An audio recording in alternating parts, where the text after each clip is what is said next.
Welcome to today's episode of Edo Conversation. Episode 6, A Conversation with Grandma.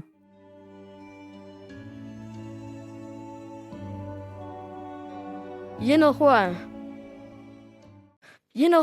Why you? Força, Iradio, Deminu. Ifeko Bogima, Iwiniveria Ohere.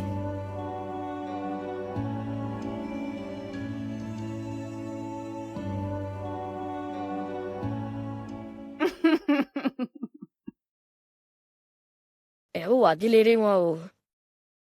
Iya wa yehuere. Iriguiju Ibe, Iguirienegbe, Akpa wira me biji da wa kwenya. Ni tutaku wa bigwe. Edunwajeni Wama. Sukma, Waidu Actuame Vedeyamo, Magari devu kino de. Idare du tuawe. Awa wa lili magari do bahwe. Ekinom Megili, Oikube. Emon Wafumegbere. Iga Ikba, Don Hei Subuena. Hemata no. Homma. Ino hua. Tu hakpa mame.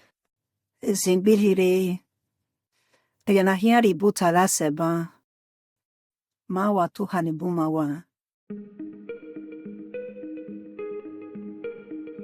Are you struggling to speak Edo? Or do you want your kids to learn the language? Register for our online Edo language class today. You can also get a copy of our Edo language book to support your learning. For more information, kindly send us a DM or visit our website. Wadiala Zedo. Amaze Woma Awi.